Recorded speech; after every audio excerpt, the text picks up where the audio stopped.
ውድና የተከበራችሁ የዛንታና ቲዩብ ተከታታዮች በሙሉ እንዴት አላችሁልኝ? ሁሉ ሰላም ነው? እኔ ጋር ሁሉ ሰላም ነው።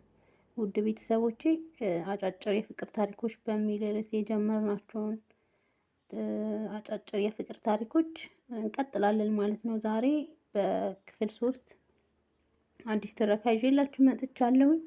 እንደ ሁልጊዜውም ሰብስክራይብ፣ ላይክ እና ሼር እያደረጋችሁ ሀሳባችሁን ደግሞ ኮሜንት ላይ በማስቀመጥ አብራችሁኝ ሆኑላችኋለሁ።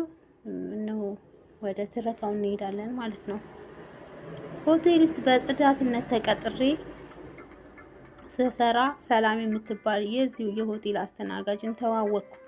ይህኔ አንደኛ የተቀራረብነው ያለሁበትን ሁኔታ ስነግራት በጣም ነበር ያዘነችልኝ። ከዛ በዚህ እድሜሽ ለምን ጽዳት ትሰራለሽ? ለምን አስተናጋጅነት አትገቢም? ከዛን ቀን የምታገኙ ቲፕ ብዙ ነገር ያግዝሻል ስትል መከረችኝ። ይህኔ በእሷ ሀሳብ ተስማምቼ ካሌብ ሳላማክረው ቀጥታ ስራ ጀመርኩ። እንዳለችው ለጊዜው በጣም ጠቀመን። ካሌብ ከቀን ወደ ቀን ለውጣችንን ሲያይ ጠየቀኝ። እኔም እውነቱን ነገርኩት። ቀን እስከሚያልፍ ካሌብ እየተማረ እኔም መስተንግዶን እየሰራው ኑሯችንን ቀጠልን። በዛች ጠባብ ቤት ውስጥ ብዙ ፍቅር አለ። እኔና ካሌብ ለብዙ ሰው ምሳሌ ሆንን። አንድ ቀን ስራ ቦታ አንድ እድሜው ወደ 40ዎቹ የሚጠጋ ጎልማሳ አንድ ጥብስ በልቶ 80 ብር መክፈል ሲኖርበት 500 ብር ሰጥቶኝ ከዛ ተከትየው መሳሳቱን ስነግረው ያዡ ቆንጅዬ አለኝ። ምን ያህል የተባረከ ሰው ነው ብዬ በውስጤ ልክ ሰዓቴ ደርሶ ስወጣ ልክ ፊልም ላይ እንዳየሁት ፍቅረኛዬን ሰርፕራይዝ ለማድረግ አበባ ጎዝጉዤ ጥሩ ራት ሰርቼ መብራት አጥቼ በሻማ ጠበቅኩት። ካሌብዬ ሲገባ ግን እንደጠበቅኩት ደስተኛ አልሆነም። ብሩ ከየት መጣ ሲል መጨቃጨቅ ጀመርን። እናም ብሩን እንዴት እንዳገኘው ስነግረው አላምንም ብሎ መጠራጠር ሲጀምር ጊዜ እኔም በጣም ስለማፈቅረው የኔ ፍቅር ካላመንከኝ በቃ ክብሬን ልስጥህ፣ እኔ ያንተ ብቻ ነኝ አልኩት። እሱም ትንሽ ካቅማማ በኋላ ትምህርት እስከምጨርስ ላለማድረግ ወሰነን የነበረ ቢሆንም አንሶላ ተጋፈፍን። ክብረ ንጽህናዬን ደስ እያለኝ ሰጠሁት። ሲነጋ ሁለታችንም ተጣጥበንና ጥሩ ቁርስ በልተን እኔ ወደ ስራዬ እሱ ወደ ትምህርት ቤቱ ሄድን። ታዲያ ልክ እንደተለመደው ዛሬም የትናንቱ ሰውዬ ብዙ ገንዘብ ሰጥቶኝ ሄደ። ይህኔ የምቀርባት አብራኝ ለምሰራው ሰላም ነገርኳት። ሰላምም ምንም ሳይመስላት እባክሽ የተለመደ ነው እዚህ ቤት አዲስ ፊትና ቆንጆ ሲያገኙ እጃቸው ለማስገባት ገንዘብ ይረጩልሻል አለችኝ። ከዛ ይሄ ግን ፍቅረኛዬን ያስከፋዋል ስላት እንዳልነግረው መከረችኝ። እኔም ካሌብዬ ላለማስከፋት ገንዘብ ስለሚሰጠኝ ሰው ምንም አልነግረውም ነበር።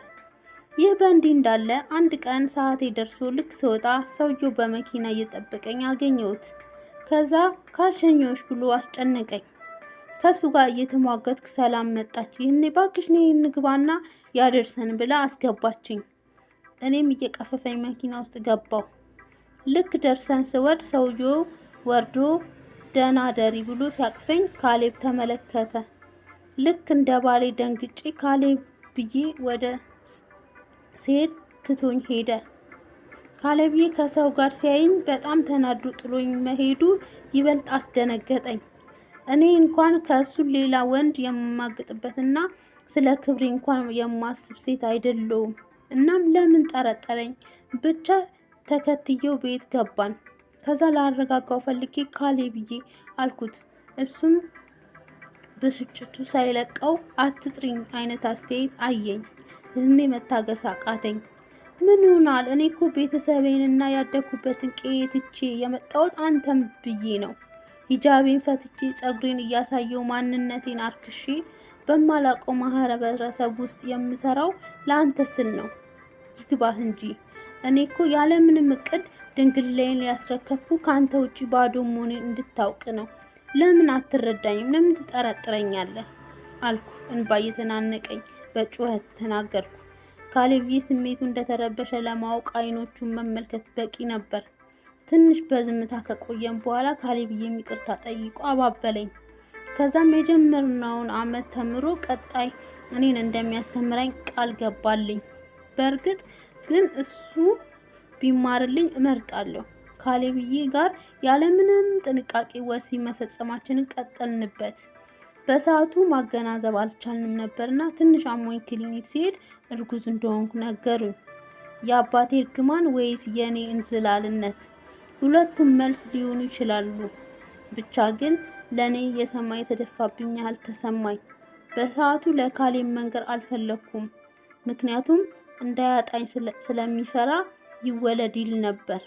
እኔ ደግሞ በእኔ ስህተት ካሌብ ትምህርቱን አቋርጦ እንዲሰቃይ አልፈልግም። ለዛም ኃጢአትን መርጬ ለማስወረድ ሐኪሞቹን ለምኜ ሰውዬው ይሰጠኝ የነበረውን ብር በማህፀን የሚከተት እንክብል ሰጡኝ። በመጀመሪያ ቀላል መስሎኝ ነበር፣ ግን ያን ሳደርግ ከሞት አፋፍ ነበር የተመለስኩት። ብዙ ደም ፈሶኝ ራሴን ሳትኩ። ከዛ ሐኪም ቤት ገባ። ይህኔ ነበር ካሌብም አርግዤ እያስወረድኩ መሆኑን ያወቀው። ለአንድ ሳምንት ያህል ስራ ቀረው። ይህኔ ያ ብር የሚሰጠኝ ሰውዬ በሰላም ገንዘብ ይልክልኝ ነበር። በጣም የገረመኝ ደግሞ ፍቅረኛ እንዳለኝ እያወቀ ገንዘቡን መስጠቱ ነው።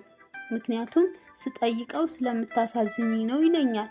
ይህ በእንዲህ እንዳለ ልክ በሳምንቴ ስራ ጀመርኩ። የዛኑ የጀመርኩ ቀን ራሴን አሞኝ ሰዓቴ ሳይደርስ ወጥቼ ወደ ቤቴ ሄድኩ።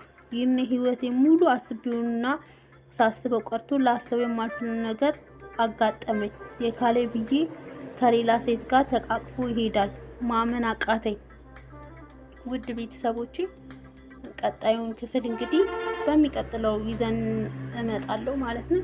ሰላም ሁኑ ባይ